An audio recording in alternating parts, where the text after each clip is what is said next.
Hello and welcome dear friends to the notebook plus. क्या पढ़ रहे हैं हम? इकोनॉमिक्स आपके एडी प्लानिंग के लिए हमने स्टार्ट किया है कंज्यूमर्स डिमांड थ्योरी। उसमें हमने कुछ टॉपिक्स देख लिए हैं और हमने लास्ट लेक्चर में डिस्कस किया है what do we mean by elasticity. Dear friends, what do we mean by elasticity, ये हमने डिस्कस आपके लास्ट लेक्चर में किया है कि हम इलास्टिसिटी किसे कहते हैं। उसके बाद हमने देखे what are the different types of elasticity. ठीक है, उसके बाद सबसे पहला टाइप हमने उठाया है वो हमने उठाया है price elasticity, elasticity of demand. उसको लास्ट लेक्चर में हमने देखा है। और प्राइस इलास्टिसिटी ऑफ डिमांड के हमने डिफरेंट डिग्रीज भी देखेंगे। आज के लेक्चर में हम देखने वाले हैं कि जो प्राइस इलास्टिसिटी ऑफ डिमांड है उसको मेजर कैसे किया जाता है। What are the different methods, what are the different ways to measure price elasticity of demand. So dear friends, one of the method is जिसे हम टोटल एक्सपेंडिचर मेथड कहते हैं। एक मेथड है जिसे हम प्रपोर्शनेट मेथड कहते हैं। एक मेथड हमारा है पॉइंट इलास्टिसिटी मेथड और एक है arc method. These are the four method. जो मेथड इंपॉर्टेंट होगा हम आने वाले लेक्चर्स में आने वाले इसी सेशन में डिस्कस करने वाले हैं कि how price elasticity of demand is measured by using these different methods. इससे पहले कि शुरुआत कर लें इस सेशन की कि मैं आपको दिखाऊं या कोशिश करूं समझाने की कि किस तरह से इलास्टिसिटी जो है प्राइस इलास्टिसिटी उसे मेजर किया जाता है। आपको नहीं लगता we should recap a bit what do we mean by elasticity of demand? Right, we should. तो इलास्टिसिटी ऑफ डिमांड क्या है? इलास्टिसिटी ऑफ डिमांड है कि किस परसेंटेज से कितनी परसेंट हमारी डिमांड जो है ये चेंज होगी due to the percentage change in price. ठीक है डियर फ्रेंड्स, यह है इलास्टिसिटी ऑफ डिमांड। अगर हमने प्राइस को यहाँ कंसिडरेशन में ले लिया है तो इसे हम प्राइस इलास्टिसिटी ऑफ डिमांड कहते हैं। अगर यहाँ हमने किसी और डिटरमिनेंट को लिया है, अगर आपने लास्ट लेक्चर पढ़ा होगा डियर फ्रेंड्स, देखा होगा, तो तब जाके ये लेक्चर आप समझ पाएंगे। सो मेरी रिक्वेस्ट ये है कि अगर वो लेक्चर आपने नहीं देखा है तो प्लीज़ जाके देख लें। प्लेलिस्ट में गिवन है, लिंक्स भी डिस्क्रिप्शन में मैं रखूँगा आपके लिए उस लेक्चर की, सो दैट कि पहले आप उसे देख पाएँ, सो दैट कि यहाँ आप आएँ और आप इजीली इस टॉपिक को समझ पाएंगे।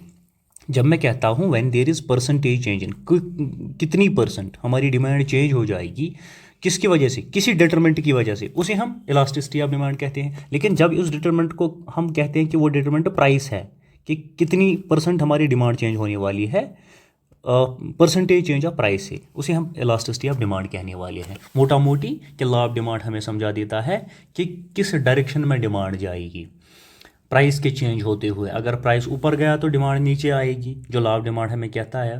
कन्वर्सली अगर प्राइस नीचे गया तो डिमांड ऊपर जाएगी, which means law of demand हमें इंडिकेट करता है कि डिमांड कहाँ जाने वाली है due to change in price.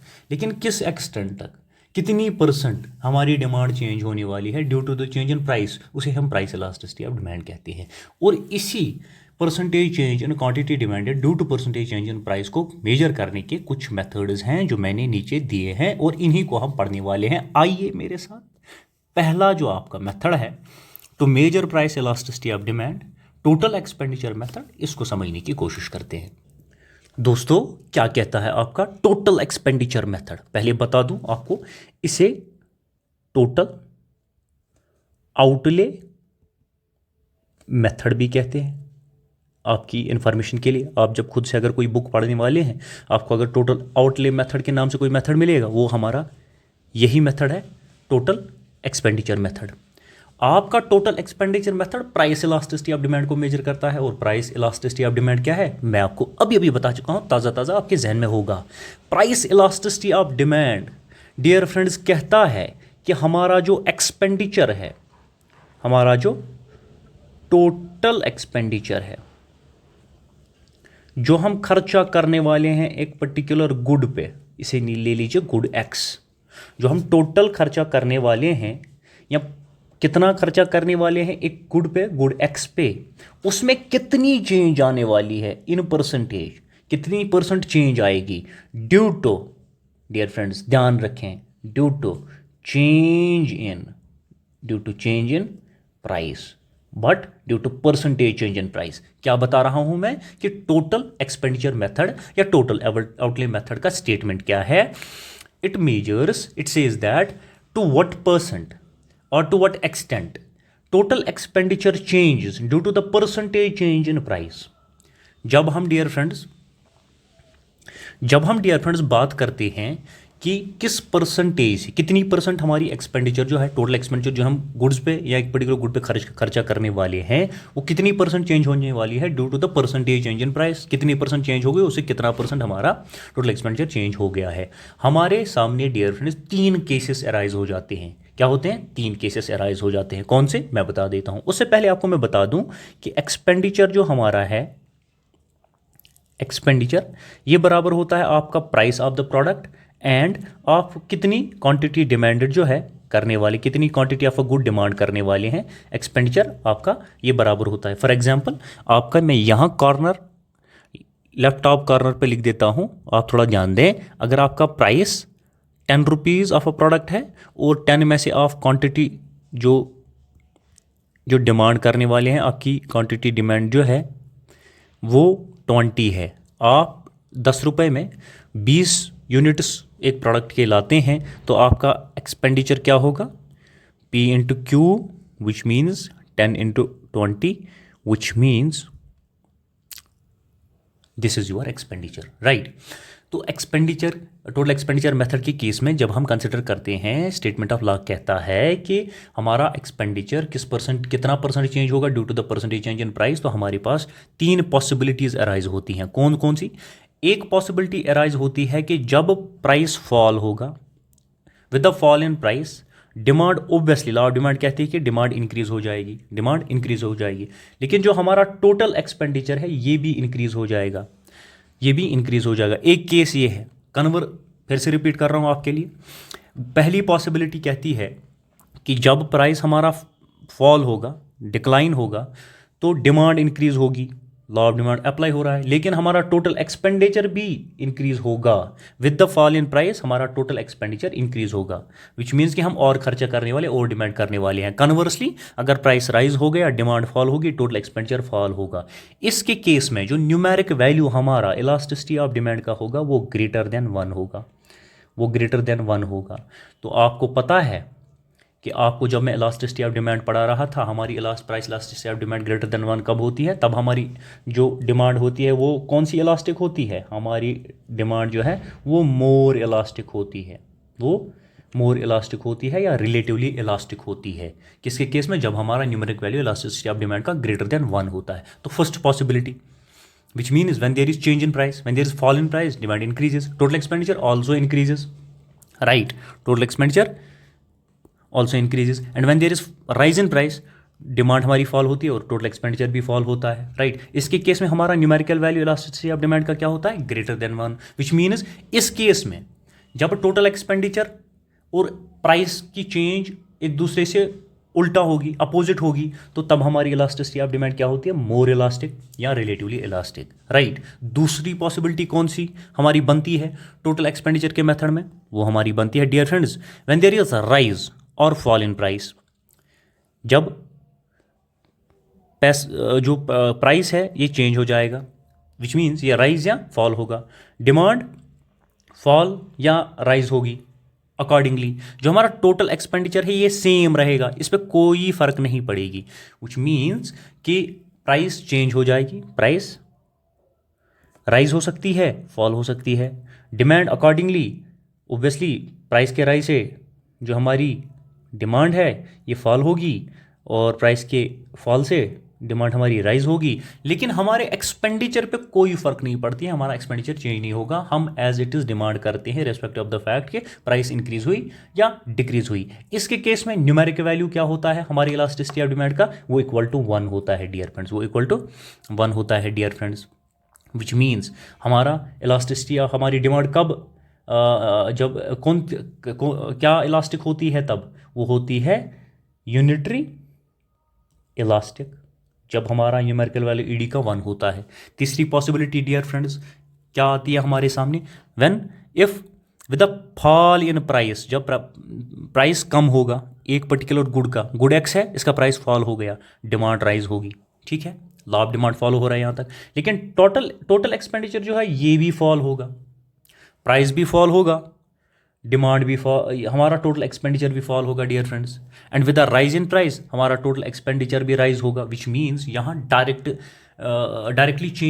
Relationship है between the price and total expenditure. इसके केस में डियर फ्रेंड्स हमारा न्यूमेरिकल वैल्यू क्या होता है इलास्टिसिटी ऑफ डिमांड का, वो होता है less then 1 numerical value.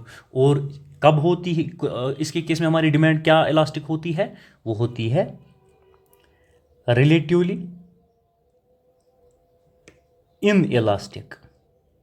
Dear friends क्या होती है रिलेटिवली इन इलास्टिक या लेस इलास्टिक होती है। मैं अभी तक आपको क्या बता रहा था, टोटल एक्सपेंडिचर मेथड मैं आपको बता रहा था, या टोटल आउटले मेथड, ये आपको बताता है कि कितनी परसेंट आपका एक्सपेंडिचर चेंज होने वाला है due to the percentage change in price.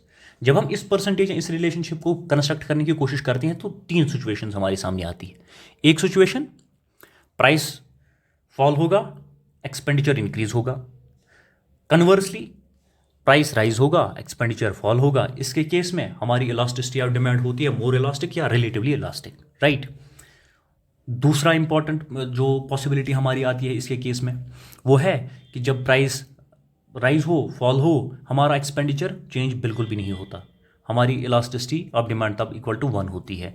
Third important जो पॉसिबिलिटी हमारी आती है वो है कि जब प्राइस फॉल होगा हमारा एक्सपेंडिचर भी फॉल हो जाता है, और जब प्राइस राइज होगा हमारा एक्सपेंडिचर भी राइज हो जाता है। तो इसके केस में हमारी इलास्टिसिटी लेस इलास्टिक होती है या उसका न्यूमेरिकल वैल्यू लेस देन 1 होता है। डियर फ्रेंड्स थोड़ा और आगे समझ लेते हैं, हम टोटल एक्सपेंडिचर मेथड समझ रहे हैं, इसे थ्रू ग्राफ, इसे थ्रू शेड्यूल समझने की कोशिश करेंगे, थ्रू एग्जाम्पल समझने की कोशिश करेंगे, so that once for all हम समझ लें और कहीं से देखने की ज़रूरत ना पड़े कि टोटल एक्सपेंडिचर मेथड या टोटल आउटले मेथड किस तरह से प्राइस इलास्टिसिटी ऑफ डिमांड को मेजर करता है। डियर फ्रेंड्स आइए थ्रू एक एग्जांपल देख लेते हैं टोटल एक्सपेंडिचर मेथड। कंसिडर इस टेबल को देख लीजिए, इस शेड्यूल को आप देख लें दोस्तों, इस शेड्यूल को थोड़ा सा ध्यान से।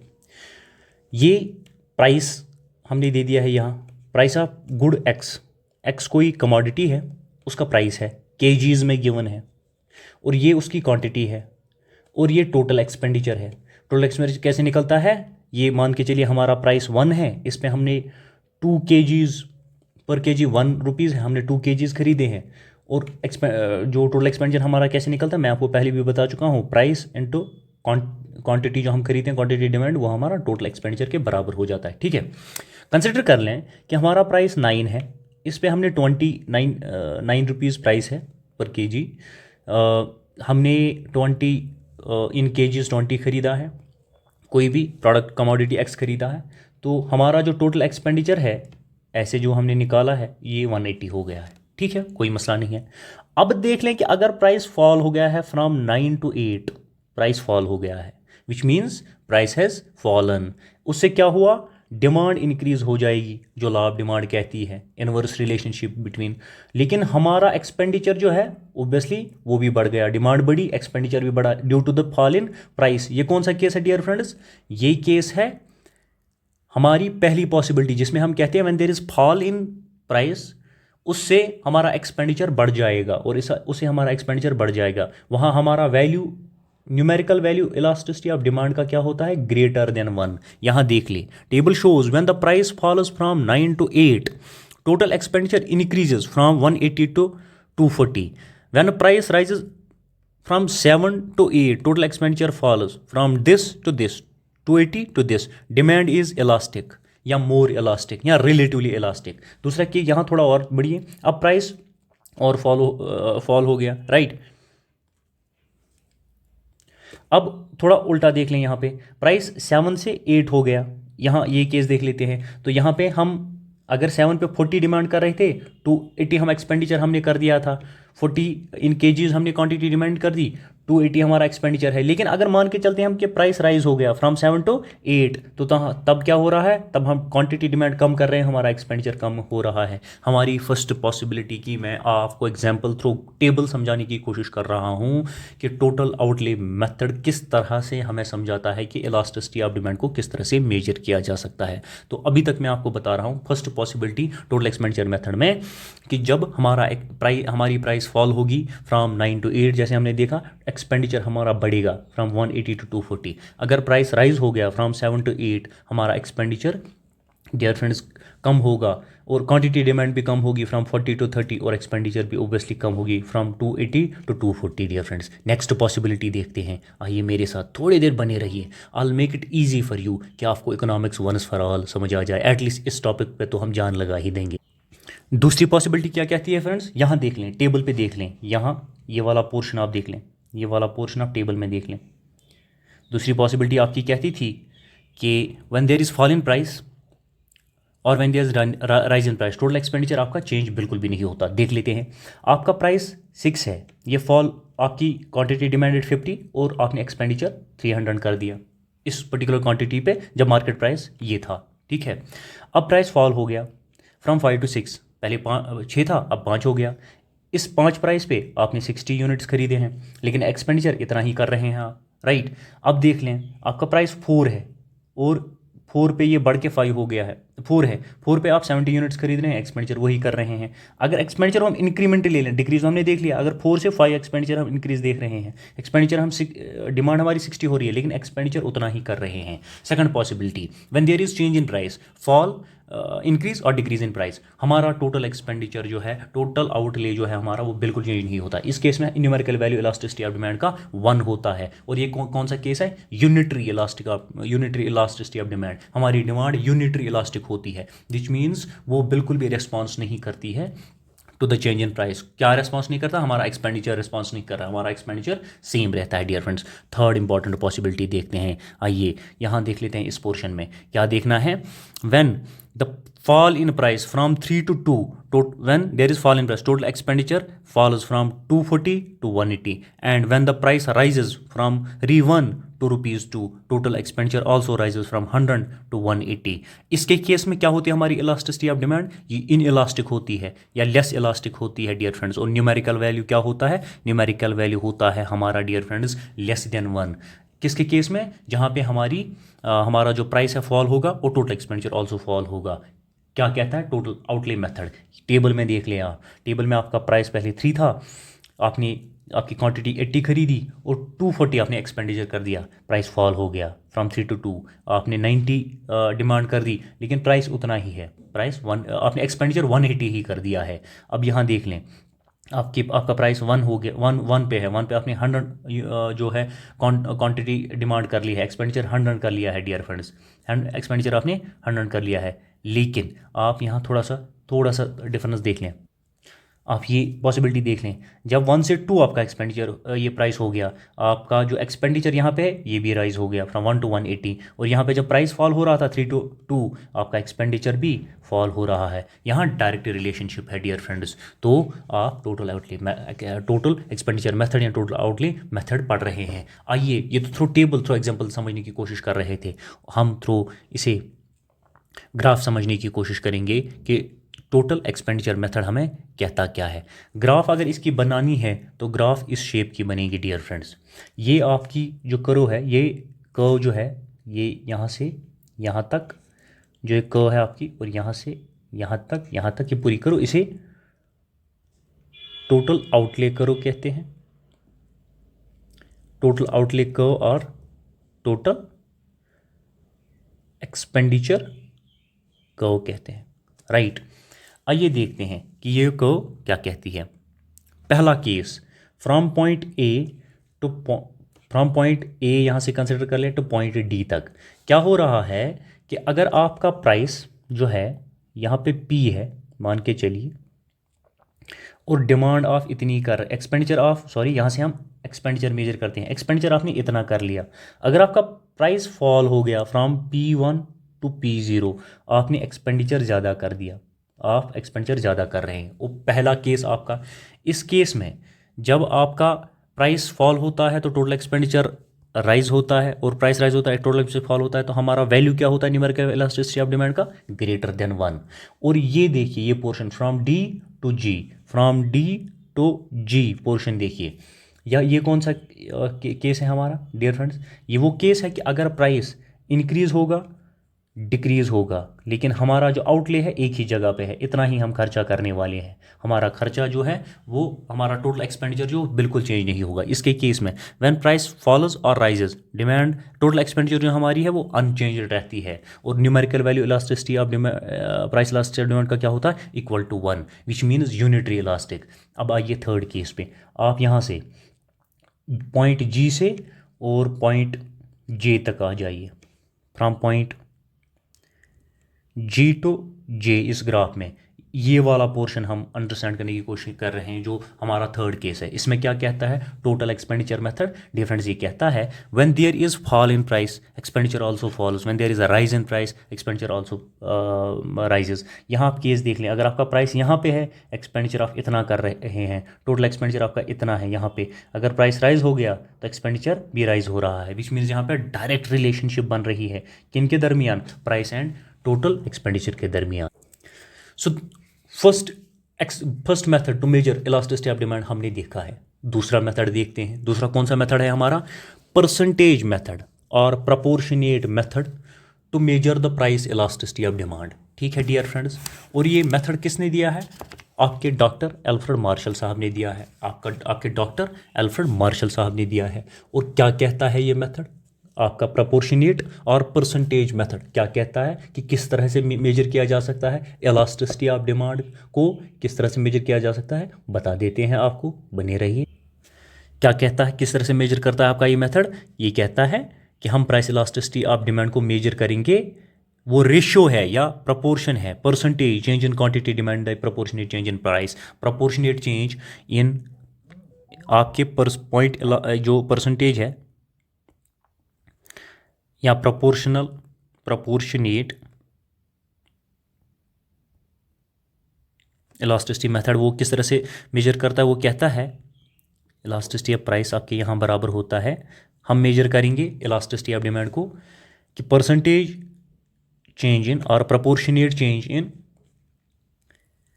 इन quantity demanded divided by percentage change in price. Simple सी एक फार्मूला है, इसमें हम अगर वैल्यूज़ लगाएंगे कि कितनी हमारी डिमांड चेंज हो गई, कितनी प्राइस चेंज हो गई, हम इलास्टिसिटी ऑफ डिमांड को इजीली निकाल सकते हैं। डियर फ्रेंड्स, आपकी इन्फॉर्मेशन के लिए इस परसेंटेज मेथड या प्रपोर्शनेट मेथड को फ्लक्स मेथड भी कहा जाता है, रेशो मेथड भी कहा जाता है, अर्थमेटिक मेथड भी कहा जाता है डियर फ्रेंड्स। और फार्मूला क्या है इसकी, यहाँ पे मैं काम कर चुका हूँ आपके लिए, आपको बता देता हूँ। Elasticity of demand can be measured by this formula according to the percentage of proportionate method according to the ratio method और फ्लक्स मेथड, ये एक ही नाम है इसी मेथड के डियर फ्रेंड्स। क्या कहता है कि आपकी percentage in quantity demand divided percentage in price, थोड़ा समझ लेते हैं। आप मान के चलिए प्राइस एक गुड एक्स का पहले 10 था, फिर ये इंक्रीज हो गया, ये 12 पहुंच गया, ये दो नंबर्स को याद रख ली। हमारी क्वांटिटी डिमांडेड जो है ये पहले 10 पे 100 थी, फिर जब प्राइस इंक्रीज हुई तो ये 80 पहुंच गई। तो ये प्राइस जो है इसे हम इनिशियल प्राइस कहते हैं, इसे हम या ओरिजिनल प्राइस कहते हैं, इसे आप ओरिजिनल प्राइस कहिए, इनिशियल प्राइस कहिए। और ये क्या हो गया, चेंज्ड प्राइस, ये जो बदला है, राइट, ये बदला हुआ है। और टोटल चेंज कैसे निकालेंगे इन दोनों की, हम 10 - 12 करेंगे तो वो -2 आ जाएगा, विच मीन्स कि हमारा 2/2 जो है प्राइस में चेंज आई है। इसी तरह से हमारी क्वांटिटी डिमांडेड, ये ओरिजिनल क्वांटिटी डिमांडेड है या ओरिजिनल डिमांड है, ओरिजिनल क्वांटिटी है हमारी, ये चेंज जो आफ्टर चेंज हमारी क्वांटिटी हुई है 80 खरीदा है, इन दोनों की डिफरेंस से हमारा क्या निकलेगा, हमारी जो चेंजड कितनी हमारी क्वांटिटी में चेंज हुई है वो ऐसे निकलेगी, विच मीन्स 100 - 80 वो 20 आ जाएगा। ये थोड़ा सा आप याद रख लें सो दैट कि हम ये फार्मूला समझ पाए किस तरह से आपकी आपका परसेंटेज मेथड या प्रपोर्शन मेथड मेजर करता है इलास्टिसिटी ऑफ डिमांड को। बताता है कि चेंज इन क्वांटिटी जो है, जो मैं ये यहाँ लिख रहा था, इसको डिवाइड हम करेंगे ओरिजिनल क्वांटिटी जो मैं यहाँ लिख रहा था, ये 100, इन सब को डिवाइड करेंगे बाय चेंज इन प्राइस, ये 12 आपका, डिवाइडेड बाय ओरिजिनल प्राइस, ये 10 आपका। डियर फ्रेंड्स, क्योंकि हमें इन्हें परसेंटेजेस में निकालना है तो हम मल्टीप्लाई 100 कर देते हैं। आप जानते हैं थोड़ा बहुत भी मैथमेटिक्स का आइडिया अगर हो तो अगर हम इसे मल्टीप्लाई बाय 100 करेंगे तो हमारा रिजल्ट इन परसेंटेज में आएगा। अगर इसी को हम कन्वर्ट इन फार्मूलाज में करेंगे तो जो ये चेंज इन क्वांटिटी है, चेंज इन क्वांटिटी, इसे हम डेल्टा क्यू से डिनोट करते हैं। और dear friends, change in price जो है इसे हम डेल्टा पी से डिनोट करते हैं। और जो हमारा ओरिजिनल प्राइस है इसे हम पी से डिनोट करते हैं, क्योंकि हमें सिंबल्स में इसी को कन्वर्ट करना है और आगे देखना है। दैट्स वाई मैं आपको ये कोशिश कर रहा हूँ पहले ही बताने की। जो हमारी ओरिजिनल क्वांटिटी होती है, क्वांटिटी डिमांडेड, उसे हम क्यू से डिनोट करते हैं। आइए क्या बताता है आपका, इन सिंबल्स अगर हम लिखें, हमारी इलास्टिसिटी ऑफ प्राइस क्या होती है, चेंज इन क्वांटिटी, जो यहाँ मैं लिख रहा था डेल्टा क्यू, डिवाइड किससे करेंगे, ओरिजिनल प्राइस से, डिवाइड ओरिजिनल प्राइस से करेंगे और मल्टीप्लाई करेंगे किससे, जब डिवाइड को यहाँ कन्वर्ट करें तो मल्टीप्लाई हो जाएगा, क्या, किससे, ओरिजिनल प्राइस से, divided by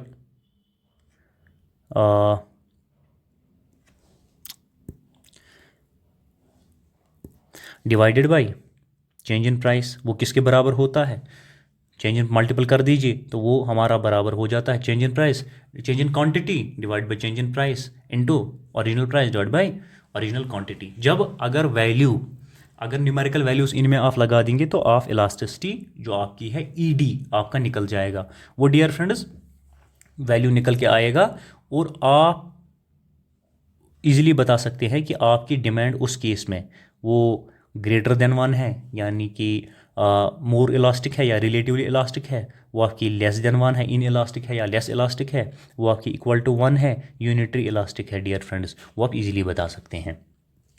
another important method to measure elasticity of demand dear friends is point elasticity of point method और पॉइंट इलास्टिसिटी मेथड, या इसे हम जियोमेट्रिक मेथड कहते हैं। आपका पॉइंट मेथड या जियोमेट्रिकल मेथड जो है ये क्या कहता है, किस तरह से हम मेजर कर सकते हैं इलास्टिसिटी ऑफ डिमांड को, कि कितनी हमारी कितनी परसेंट हमारी डिमांड इंक्रीज या डिक्रीज हुई है या चेंज हुई है due to the percentage in price. इसे पॉइंट मेथड से किस तरह से मेजर किया जा सकता है ये बताता है। डियर फ्रेंड्स, दिस मेथड, पहले आपकी इन्फॉर्मेशन के लिए बता दें, सॉरी डियर फ्रेंड्स, आपकी इन्फॉर्मेशन के लिए बता दें कि डॉक्टर मार्शल साहब ने, अल्फ्रेड मार्शल साहब ने ये मेथड दिया है, सजेस्ट किया है। ये इलास्टिसिटी ऑफ मेथड मेजर करता है elasticity of demand at different points on the demand करो। आप डिमांड करो बनाते हैं अलग अलग पॉइंट्स पे, ये बता देता है कि अगर ये इस पॉइंट पर डिमांड है तो हमारी जो इलास्टिसिटी है डिमांड की क्या होगी। मैं आपको आगे कोशिश करूंगा समझाने की। डियर फ्रेंड्स, आपकी रेफरेंस के लिए हमने लीनियर डिमांड करो जो यहाँ पे ग्राफ में बनी है, लीनियर डिमांड करो ली है। डियर फ्रेंड्स, मेजर किस तरह से करता है पॉइंट मेथड या ज्योमेट्रिकल मेथड इलास्टिसिटी को, ये करता है, डिमांड करो हमने बना ली, इसका जो लोअर सेगमेंट है डिमांड करो का, उसे डिवाइड किया जाता है अपर सेगमेंट से। Lower segment divide by upper segment जब हम करते हैं तो ईजीली हमारा इलास्टिसिटी ऑफ डिमांड निकलता है कि ये इक्वल टू 1 है, ये ग्रेटर देन 1 है, ये लेस देन 1 है, ये इन्फिनिटी है या ज़ीरो है। डियर फ्रेंड्स, आप मेरे साथ बने रहिए, थ्रू ग्राफ देखने की कोशिश करेंगे कि इलास्टिसिटी ऑफ डिमांड कहती क्या है।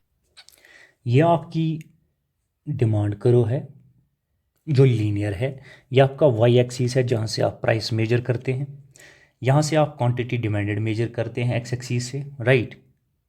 तो आप देखिए यहाँ पे इस पॉइंट पे आप हॉरिजॉन्टल लाइन जो है आपकी एक्स एक्सिस, इस पॉइंट पे आपकी डिमांड 0 होती है, और ये आपका बी जो है इसे आप मिडल पॉइंट मान लीजिए। मिडल, ये आपकी ग्राफ का मिडल पॉइंट है, ये ज़रूरी है आपके लिए क्योंकि हम मेजर करने वाले हैं आगे। यहाँ पे आपकी जो डिमांड है ये इन्फिनिटी है, विच मीन्स कि इस पोर्शन पे पॉइंट ई पे डिमांड इन्फिनिटी है। यहाँ अलग अलग वैल्यूज़ हैं, किस तरह से निकाले जाते हैं, कहाँ पे क्या डिमांड इन्होंने दिया है कि यहाँ पे इलास्टिसिटी डिमांड है, इलास्टिसिटी ऑफ डिमांड इन्फिनिटी है, यहाँ पे ग्रेटर देन 1 है, यहाँ पे आपकी इक्वल टू 1 है, यहाँ पे लेस देन 1 है, यहाँ पे 0 है। किस तरह से ये मेजर किए गए हैं, फार्मूला गिवन है यहाँ पे, lower segment divide by upper segment. हम भी कोशिश करते हैं थोड़ा मेजर करने की कि इलास्टिसिटी ऑफ डिमांड को कैसे मेजर किया जाता है। थ्रू ग्राफ को सामने रख के हम मेजर करेंगे और निकालेंगे ये वैल्यूज़। सो डियर फ्रेंड्स, आपके लिए थोड़ी सी होमवर्क करके एक ग्राफ है यहाँ पे क्यू आपका मिडल पॉइंट है, इसे याद रखिए। आपकी फार्मूला क्या है, what is your formula to in case of जो आपका पॉइंट मेथड है, ज्योमेट्रिक मेथड है, फार्मूला क्या दी है आपने कि इलास्टिसिटी ऑफ डिमांड को कैसे मेजर किया जा सकता है, lower segment divided by upper segment, हमारी इलास्टिसिटी ऑफ डिमांड निकल के आएगी। ये आपका फ्रॉम क्यू टू पी आपका लोअर सेगमेंट है, फ्रॉम क्यू टू आर आपका अपर सेगमेंट है। आइए देखते हैं आपकी elasticity of demand eight quantity है क्यू और पी, आप ले लें Q divide by P, Q divide by P, और ये लोअर सेगमेंट है, डिवाइड कीजिए अपर सेगमेंट आर और क्यू को, आर और क्यू को। यहाँ पे इलास्टिसिटी आपकी 1 है, यहाँ पे इलास्टिसिटी आपकी 1 है, यहाँ पे इलास्टिसिटी कहाँ पे आपने up lower segment Q P divide किया है upper segment R and Q, और आपकी इलास्टिसिटी यहाँ 1 है। विच मीन्स इस पॉइंट पे, यहाँ इस पॉइंट पे आपकी इलास्टिसिटी ऑफ डिमांड क्या होती है, डिमांड आपकी यूनिटरी इलास्टिक होती है, यूनिटरी इलास्टिक होती है। Which means there is same change in demand vis-a-vis the price, जितनी प्राइस जिस परसेंटेज से चेंज होगी क्वांटिटी डिमांडेड उसी परसेंटेज से चेंज होगी, राइट। दूसरा पॉइंट देख लेते हैं, आप elasticity of demand at point A देख लीजिए, एट पॉइंट क्यू हमने देख लिया, यहाँ पे पॉइंट ए पे देख लेते हैं। आप लोअर सेगमेंट देख लीजिए, लोअर सेगमेंट में ए और पी आपका लोअर सेगमेंट है, यहाँ से यहाँ तक डियर फ्रेंड्स। ए पी को डिवाइड आप कर लीजिए अपर सेगमेंट आर एंड ए से, यहाँ पे आपकी इलास्टिसिटी ऑफ डिमांड क्या है, ये ग्रेटर देन 1 है, ग्रेटर देन 1 विच मीन्स आपकी डिमांड यहाँ पे मोर इलास्टिक है या रिलेटिवली इलास्टिक है। उसका क्या मतलब है, प्राइस में जब चेंज आ जाती है क्वांटिटी डिमांड भी चेंज हो जाती है, लेकिन जो परसेंटेज चेंज क्वांटिटी डिमांड में आती है वो ज़्यादा आ जाती है, राइट। और एक पॉइंट है यहाँ पे एक्सप्लेन किया हुआ है, पॉइंट बी पे हमारी इलास्टिसिटी क्या है, पॉइंट बी आपका यहाँ है, पॉइंट बी पे इलास्टिसिटी लेस देन 1 है, यहाँ पे हमारी डिमांड लेस इलास्टिक होती है। लेस इलास्टिक मीन्स कि प्राइस में अगर ज़्यादा भी चेंज आ जाती है हमारी क्वांटिटी डिमांड ज़्यादा चेंज नहीं हो जाएगी। सिमिलरली पॉइंट आर पे जो आपका यहाँ पे है, यहाँ पे आपका जो प्राइस है वो कांस्टेंट होता है, वो चेंज ही नहीं होता, ये प्राइस लाइन है आपकी। बट जो आपकी डिमांड है डियर फ्रेंड्स वो चेंज हो जाएगी इरेस्पेक्टिव कि प्राइस आपका चेंज हो या ना हो। और पॉइंट पी जो यहाँ पे है आपकी इलास्टिसिटी ऑफ डिमांड जो है 0 होती है। इसका क्या मतलब है, हमारी डिमांड यहाँ पे परफेक्टली इन इलास्टिक होती है, और इसकी केस में परफेक्टली इलास्टिक होती है, परफेक्टली इलास्टिक होती है हमारी डिमांड, यहाँ पे परफेक्टली इन इलास्टिक होती है। विच मीन्स कि प्राइस कितना भी चेंज हो जाए, ऊपर जाए नीचे जाए, प्राइस कहीं भी, प्राइस यहाँ आए यहाँ आए यहाँ आए यहाँ आए, लेकिन डिमांड हमारी यहीं रहने वाली है, ठीक है, डिमांड हमारी यहीं, डिमांड चेंज नहीं होगी। So dear friends, let me recap a bit what we have studied till now for you. हमने देखे हैं what are the different methods to measure price elasticity of demand. इसमें हमने 3 मेथड देखे हैं। एक सबसे पहला हमने देखा है टोटल एक्सपेंडिचर मेथड, या जिसे हम टोटल आउटले मेथड भी कहते हैं। हमने देखा दूसरा परसेंटेज और प्रोपोर्शनेट मेथड। तीसरा देखा हमने ज्योमेट्रिक मेथड और पॉइंट मेथड। इनसे हमने कोशिश की समझने की कि प्राइस इलास्टिसिटी ऑफ डिमांड को किस तरह से मेजर किया जाता है। मैंने बिगिनिंग ऑफ दिस लेक्चर आपको बताया है, प्रीवियस लेक्चर्स में भी आपको बताया है कि जो हमारी इलास्टिसिटी है इसके 3 टाइप्स हैं। पहला price elasticity of demand, price elasticity of demand, इसको हमने पढ़ा, इसकी डिग्रीज देख ली, इसके मेथड्स देख लिए टू मेजर, राइट। दूसरा है इनकम इलास्टिसिटी ऑफ डिमांड, तीसरा है क्रॉस इलास्टिसिटी ऑफ डिमांड, और चौथा है dear friends advertising elasticity of demand. अभी तक हमने सिर्फ प्राइस खत्म किया, आइए इन ब्रीफ देखते हैं इनकम इलास्टिसिटी ऑफ डिमांड और क्रॉस इलास्टिसिटी और एडवर्टाइजिंग इलास्टिसिटी ऑफ डिमांड को थोड़ा समझने की कोशिश करते हैं। Another important type of elasticity है वो है इनकम इलास्टिसिटी ऑफ डिमांड। इसका क्या मतलब है, कितनी हमारी कितनी परसेंट हमारी डिमांड चेंज होने वाली है due to the change in income. Dear friends definition देख लेते हैं। Income elasticity of demand is the degree of responsiveness, कितनी रेस्पॉन्स करेगी कौन, quantity demanded of a commodity due to change in consumers income, other things remain as constant. ठीक है, other things को छोड़ दीजिए यहाँ तक कि हमारी कितनी डिमांड किस परसेंटेज से, किस प्रपोर्शन से, या कितनी परसेंट हमारी डिमांड चेंज होने वाली है due to the change in income of the consumer. ये अदर थिंग कौन है, ये अदर थिंग प्राइस है, ये अदर थिंग एडवर्टीजमेंट है डियर फ्रेंड्स, ये other thing price of related goods है, प्राइस ऑफ रिलेटेड गुड्स है। ये कांस्टेंट हम रखते हैं, हम सिर्फ अलो करते हैं इनकम को चेंज होने के लिए। जब हम इनकम को अलो करते हैं टू चेंज, तब हम देखते हैं कि हमारी डिमांड कितनी चेंज होती है, किस परसेंटेज से चेंज होती है डियर फ्रेंड्स। अब थोड़ा सा मेरे साथ रहिए, एक्सप्रेशन क्या है मैथमेटिकली या एल्जेब्रिकली, किस तरह से हम इसे एक्सप्रेस कर सकते हैं किसको, इलास्टिसिटी ऑफ डिमांड को। It is percentage change in quantity demanded due to the percentage change in income. Symbolically अगर हम लिखें तो हमारी ये है, ये हो गई हमारी क्वांटिटी डिमांडेड, और ये हो गई हमारी चेंज इन डेल्टा मतलब चेंज, राइट, वाई मतलब इनकम, राइट, पी हो गया हमारा प्राइस। सिंबॉलिकली अगर हम इसी फॉर्मूला को लिखते हैं, then delta Q means change in quantity demanded divide by delta Y change in income into original income divide by original price. जब हम इसी से मेजर करते हैं, वैल्यूज़ इसमें दे देंगे कि कितनी हमारी कौन डिमांड चेंज हो गई, कितनी इनकम चेंज हो गई, ओरिजिनल इनकम क्या थी, ओरिजिनल क्वांटिटी क्या थी, तो हमारा क्या निकलता है, इनकम हमारी इलास्टिसिटी निकलती है, हमारा वो वैल्यू निकलता है कि कितनी हमारी डिमांड चेंज हो गई है due to change in income dear friend. Income elasticity जो है इसके भी टाइप्स हैं, कितने टाइप्स हैं, पॉजिटिव इलास्टिसिटी ऑफ डिमांड है greater than zero, negative elasticity of demand less than zero, zero income elasticity है, और income elasticity greater than one, income elasticity to equal to one या यूनिटी, इनकम इलास्टिसिटी जो है less than unity.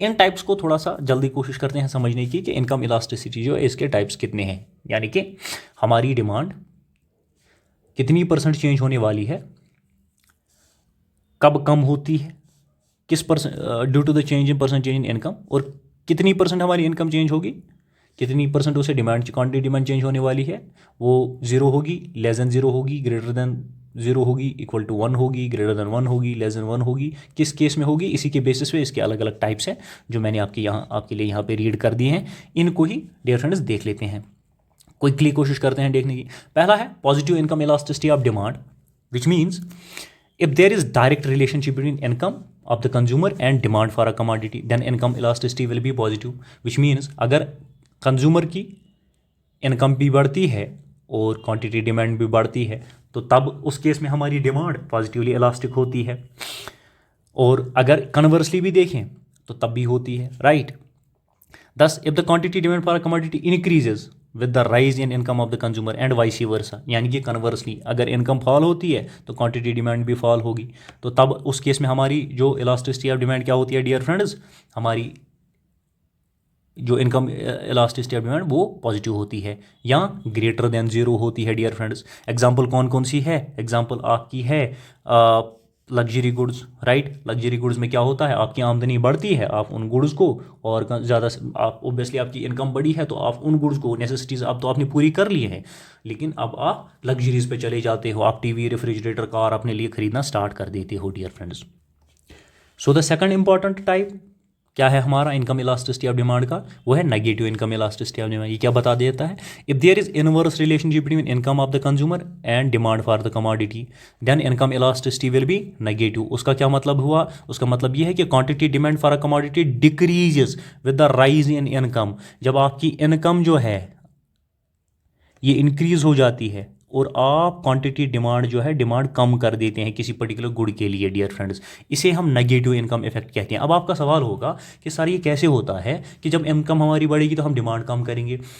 जिनके case में dear friends, जिन goods के case में आपकी इनकम बढ़ती है लेकिन आप उन गुड्स की डिमांड करना छोड़ देते हैं, उन गुड्स को हम इकोनॉमिक टर्मिनोलॉजी में इन्फीरियर INFERIOR इन्फीरियर गुड्स कहते हैं। तो इन्फीरियर गुड्स के केस में क्या होता है कि अगर आपकी आमदनी बढ़ती है तो आप इन गुड्स की डिमांड करना छोड़ देते हो। शायद ये आपके लिए अब रेलिवेंट नहीं होते हैं, शायद अब आप इन्हें यूज़ नहीं करते हैं डियर फ्रेंड्स, क्योंकि आपकी आमदनी बढ़ी है तो आप अपना जो लाइफस्टाइल है वो शिफ्ट करते हैं और एक क्लास में शिफ्ट करते हैं, आप लग्जरीज खरीदते हैं, वो गुड्स नहीं खरीदते हैं जो अब आपको लगता है कि आपके लिए रिलेवेंट नहीं है डियर फ्रेंड्स। तो टेकिंग एन एग्जाम्पल कि आप शू पहनते हैं, किसी आपके पास इनकम कम है तो कोई भी शू पहन लेते हैं, लेकिन किसी भी जो लोकल ब्रांड का शू पहन लेते हैं, लेकिन अब अगर आपके पास पैसे आते हैं तो आप नाइकी का पहनना स्टार्ट कर देंगे, शू पहनना स्टार्ट, उस ब्रांड का शू स्टार्ट नहीं करेंगे। सिमिलरली आप घर में फ़ैन इस्तेमाल करते हैं, समर्स में गर्मी से बचने के लिए फ़ैन इस्तेमाल करते हैं, लेकिन अगर आपके पास इनकम ज़्यादा आती है तो एसी पे शिफ्ट करेंगे। तो जो इनकम आपकी बड़ी, डिमांड फ़ैन की कम हो गई तो फ़ैन आपके लिए इन्फीरियर गुड है। इस केस में इलास्टिसिटी हमारी क्या होती है, वो लेस देन जीरो होती है या नेगेटिव इनकम इलास्टिसिटी होती है डियर फ्रेंड्स। और एक टाइप है इनकम इलास्टिसिटी ऑफ डिमांड का, वो क्या है कि कितनी % हमारी डिमांड चेंज होती है due to change in income. Zero income elasticity क्या बताती है, if the quantity demand for a commodity remains constant, आपकी डिमांड कांस्टेंट रहती है, आप कुछ भी डिमांड नहीं करते हो due to change in price, due to change in income.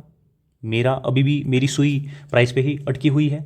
जब आपकी इनकम ये इंक्रीज हो डिक्रीज हो, लेकिन आपकी जो डिमांड है, ये जो है आपकी डिमांड करो, ये डिमांड बिल्कुल भी चेंज नहीं होती। यहाँ से आप इनकम मेजर करते हैं, इस करो पे y एक्सिस पे आपने इनकम मेजर किया हुआ, यहाँ पे quantity demand x axis. Income आपकी यहाँ थी, फिर ये कम हुई या ज़्यादा हुई, आपकी डिमांड नहीं बदली। इस केस को हम क्या कहते हैं, यहाँ पे हमारी डिमांड क्या होती है, जीरो इलास्टिक होती है, यानी कि कोई इलास्टिसिटी डिमांड में नहीं होती है vis-a-vis the income, vis-a-vis the change in. Example कौन कौन से गुड के हैं, in case of basic necessities, goods like salt, kerosene, electricity extra, इनके केस में जो इनकम इलास्टिसिटी वो जीरो होती है। आपकी आमदनी बढ़ती है तब भी आप इतना उतना ही खर्चा कर रहे थे इन बुनियादी चीज़ों को, और जो ओब्वियसली आपकी इनकम कम भी अगर हो जाती है तब भी आप इन चीज़ों का इस्तेमाल करते हो। खाना तो खाना है, नमक तो इस्तेमाल करना है, और जितना आपको आपका महीने का नमक का खर्चा है उतना तो लाएंगे आप, उसमें कटौती तो करेंगे नहीं dear friends, right. Another important type of elasticity of demand क्या है dear friends, cross elasticity of demand. और क्रॉस इलास्टिसिटी ऑफ डिमांड में हम क्या देखते हैं, क्रॉस इलास्टिसिटी ऑफ डिमांड में हम देखते हैं when there is change in price of good due to which किसी और गुड वाई में के क्वांटिटी डिमांडेड में चेंज आ जाती है। दो केसेस है हमारे, मैंने कहा कि अगर प्राइस एक्स गुड जो है, गुड एक्स है, इसके प्राइस में चेंज आई है, लेकिन क्वांटिटी डिमांड चेंज हो जाती है गुड वाई की, तो उसे हम क्रॉस इलास्टिसिटी ऑफ डिमांड कहते हैं कि कितनी इस गुड वाई के डिमांड में कितनी % चेंज आई है due to the percentage change in the price of good X dear friends, इसे क्रॉस इलास्टिसिटी ऑफ डिमांड कहते हैं। यहाँ दो केसेस है हमारे पास, कितने हमारे जो रिलेटेड गुड्स हैं, दो हैं। एक गुड है हमारा सब्स्टिट्यूट गुड्स, इसे हम हमारा रिलेटेड गुड कहते हैं, रिलेटेड गुड्स हम इन्हें कहते हैं। दूसरे हैं हमारे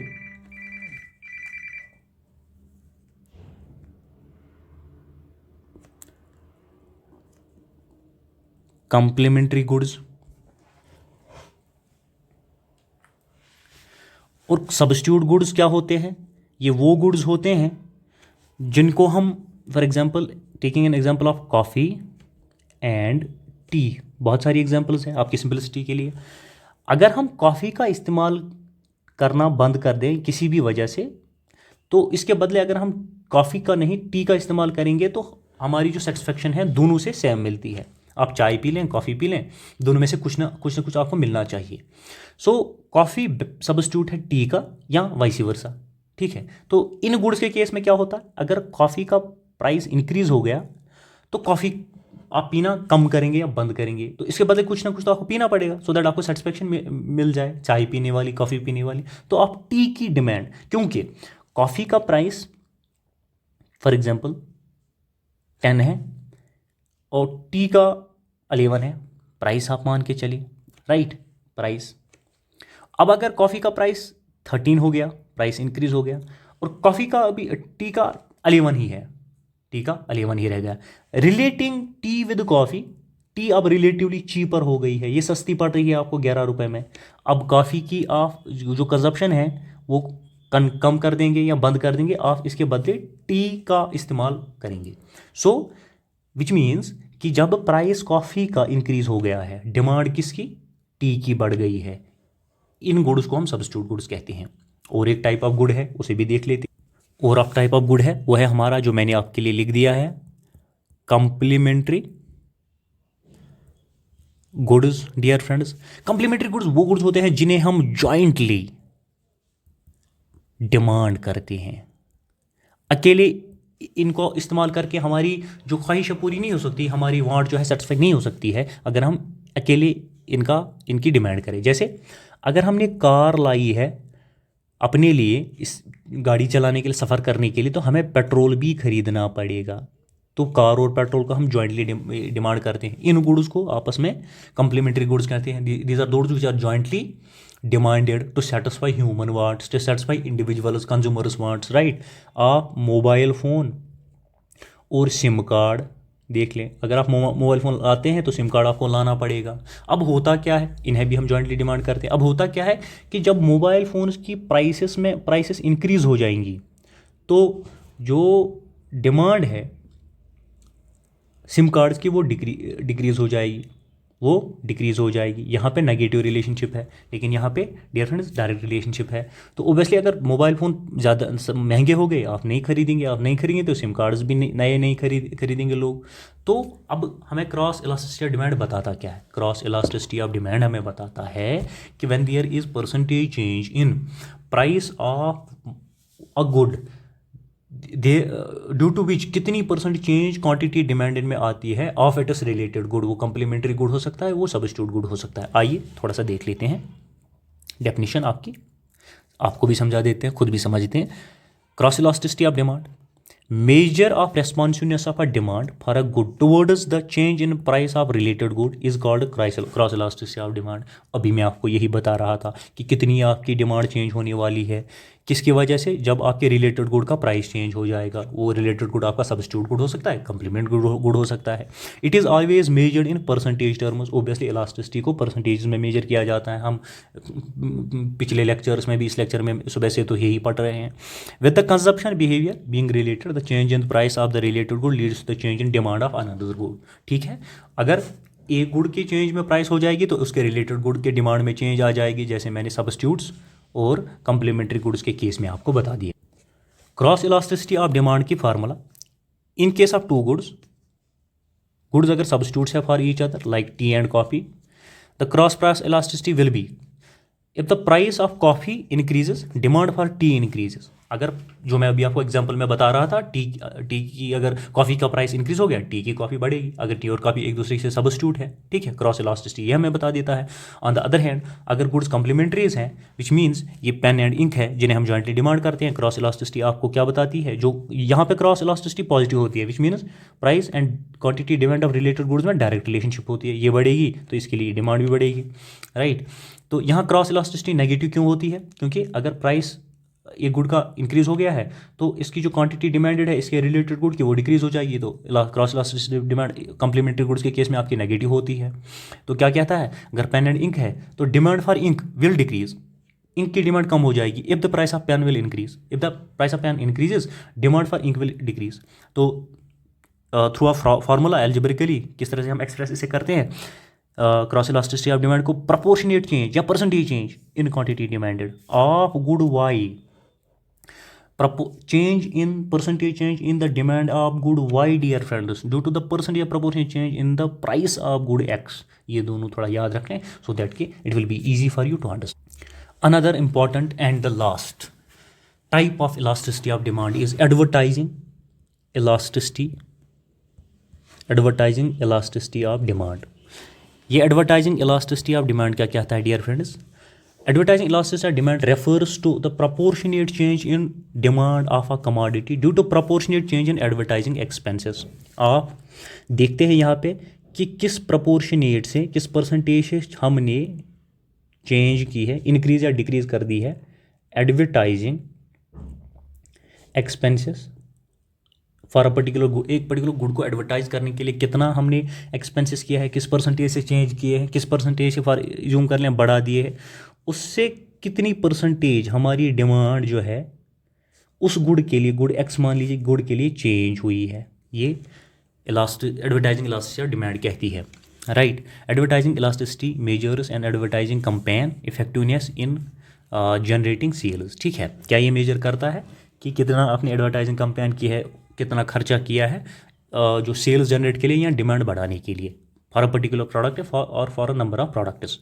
एडवर्टाइजिंग इलास्टिसिटी डिमांड को हम कैसे मेजर करते हैं? परसेंटेज, जो मैं आपको बता रहा था, चेंज इन क्वांटिटी डिमांडेड या proportionate change in quantity demanded due to the change in spending on advertising. ठीक है डियर फ्रेंड्स, ये भी आप इसमें देख. Long story short dear friends, what we have studied आपके लिए एक छोटा सा रिकैप कर देते हैं. We have studied elasticity of demand. इसमें हमने देखा इलास्टिसिटी किसे कहते हैं. उसके बाद हमने देखा there are different types of elasticity of demand. One is price elasticity of demand, second is income elasticity of demand, ED में लिख रहा हूँ इलास्टिसिटी के लिए शॉर्ट में. Next one is cross elasticity of demand and another important is advertising elasticity of demand. Price elasticity of demand में आपने देखा degrees of elasticity of demand. फिर आपने प्राइस इलास्टिसिटी में देखा measurements of elasticity of demand. Degrees में आपने 5 degrees देख ली. आपने देखा है यूनिटरी इलास्टिक डिमांड, आपने देखा है परफेक्टली इलास्टिक डिमांड, आपने देखा है परफेक्टली इन इलास्टिक डिमांड, आपने देखा है रिलेटिवली इन इलास्टिक डिमांड या लेस इलास्टिक डिमांड, आपने देखा है रिलेटिवली इलास्टिक या मोर इलास्टिक डिमांड. ठीक है. मेजरमेंट्स में आपने 3 मेथड्स देख लिए. एक तो आपने पहला मेथड जो देखा है वो है expenditure method to measure price elasticity of demand. उसके बाद आपने देखा है proportionate method to measure elasticity of demand. उसके बाद आपने देखा है percentage method, sorry proportionate percentage एक ही है. उसके बाद आपने देखा है geometric method to measure elasticity of demand. Dear friends, cross elasticity में आपने देखा what do mean by cross elasticity of demand और इसके क्या टाइप्स हो, डिफरेंट टाइप्स एंड डिग्रीज हैं एडवर्टाइजिंग. उसके बाद आपने देखे और इनकम इलास्टिसिटी ऑफ डिमांड में आपने इनकम इलास्टिसिटी ऑफ डिमांड और इसके टाइप्स देखे हैं डियर फ्रेंड्स. तो इलास्टिसिटी का जो चैप्टर है हमारे लिए यहाँ पे क्लोज होता है. तो मैं आपके लिए 1, 2 या 2-3 क्वेश्चंस प्रैक्टिस सेट के लिए यहाँ पे रख देता हूँ. आप इसे अपने एंड पे प्रैक्टिस कर दें डियर फ्रेंड्स.